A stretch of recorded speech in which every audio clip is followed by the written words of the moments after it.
Let's talk about the functions of pentose phosphate pathway. Now, NADPH from the pentose phosphate pathway serves as the source of electrons which is required during the reduction of molecules during biosynthesis. Okay, while biosynthesizing various biomolecules, you have to reduce some molecules, and to reduce for that reduction you need electrons, and that electrons come from NADPH, which is produced during pentose phosphate pathway. Now this HMP shunt synthesizes 4 and 5 carbon sugars for variety of purposes. For example, this erythrose 4-phosphate, which is a 4 carbon sugar, it is required for the synthesis of aromatic amino acids and vitamin B6, that is pyridoxal. Okay, from erythro 4-phosphate you synthesize various aromatic amino acids and vitamin B6, and this erythrose 4-phosphate is produced by HMP shunt pathway, that is pentose phosphate pathway. Now this ribose 5-phosphate, which is a pentose sugar, is the major component of nucleic acids, whereas ribulose 1,5-bisphosphate is the primary carbon dioxide acceptor during photosynthesis, and both of these are generated by your pentose phosphate pathway. The intermediates in the pentose phosphate pathway may be used to synthesize ATP also. The intermediates of the pentose phosphate pathway may be used for the ATP production. For example, glyceraldehyde 3-phosphate of the pentose phosphate pathway. The glyceraldehyde 3-phosphate produced in the pentose phosphate pathway can enter the 3-carbon stage of the glycolytic pathway, and then it can be converted into ATP or into pyruvate and into pyruvate. Okay, so yeah, the intermediates of the pentose phosphate pathway can be used to synthesize ATP. The example is glyceraldehyde 3-phosphate.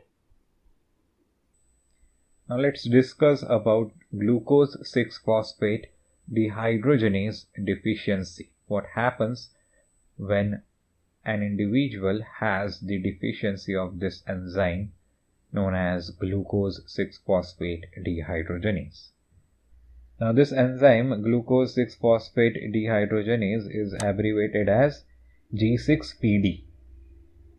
Now this G6PD deficiency is an X-linked recessive disease.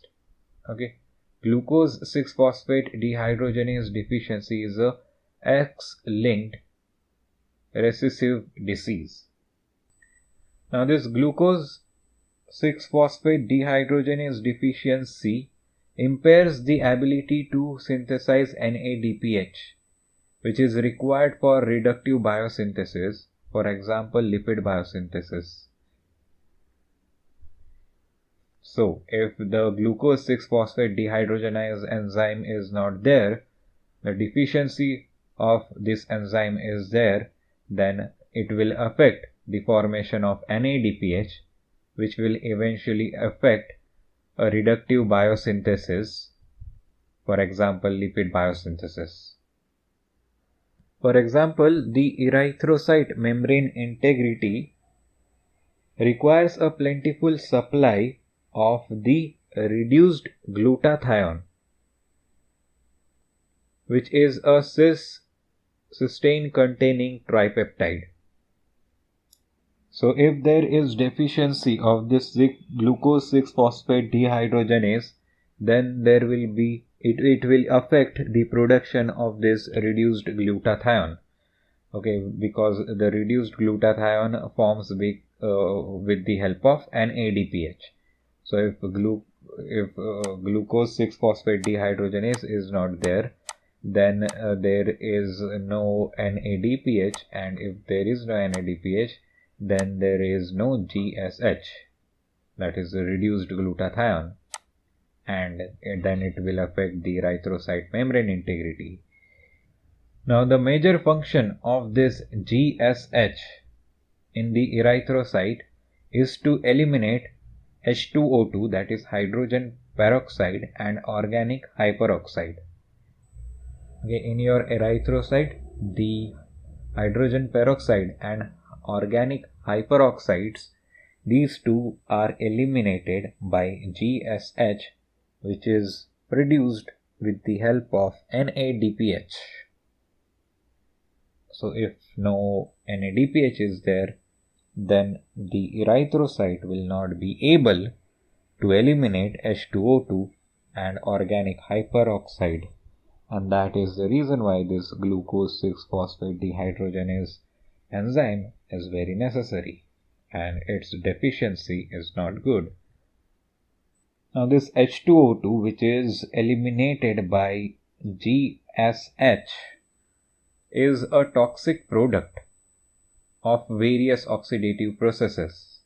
Okay, this H2O2 reacts with the double bonds of the fatty acid residues of the erythrocyte cell membrane, and this reaction produces organic hyperoxides.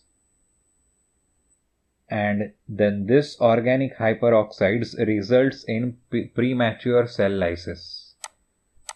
So H2O2 reacts with the double bonds of the fatty acid residues of the erythrocyte cell membrane. That reaction produces organic hyperoxide, and this all causes premature cell lysis.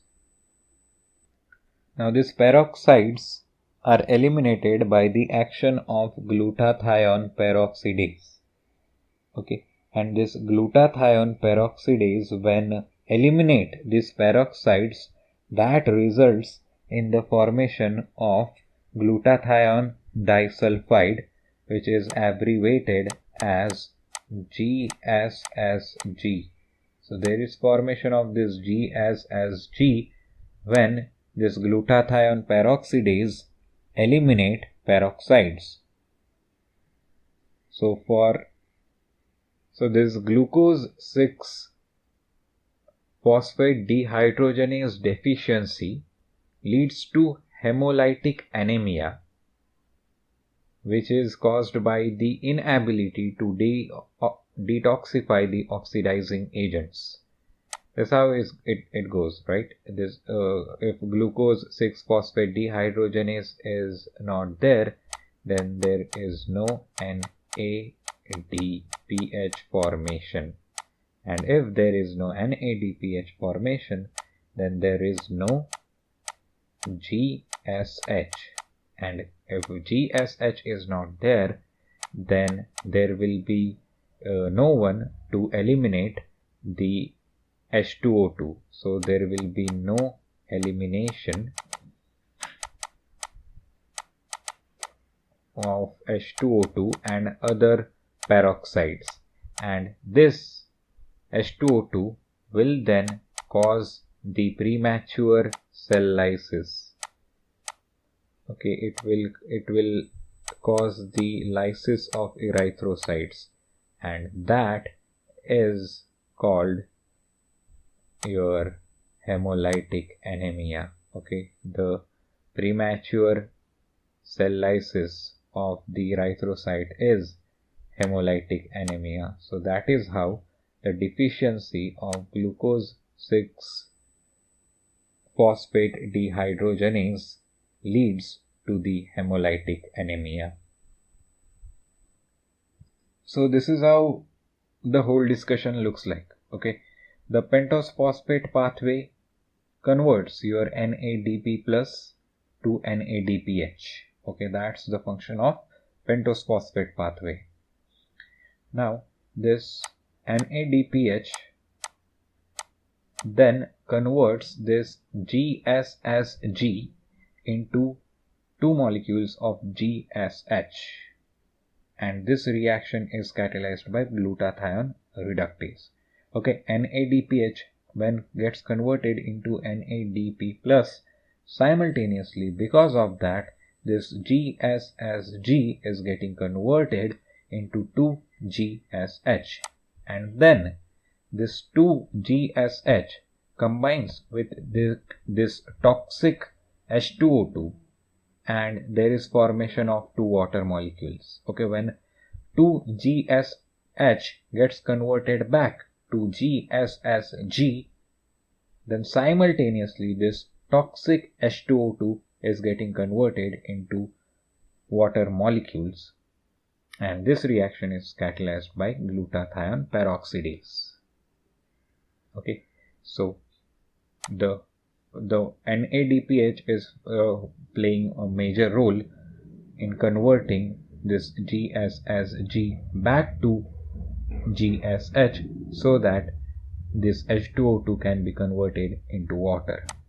And from where this NADPH comes? It comes from pentose phosphate pathway. If glucose 6-phosphate dehydrogenase enzyme is not there, then there will be no formation of the NADPH, and then there will be no formation of this GSH, and then there will be the conversion of this toxic H2O2 will not happen to water molecule, and this all will lead to the hemolytic anemia which we just discussed about.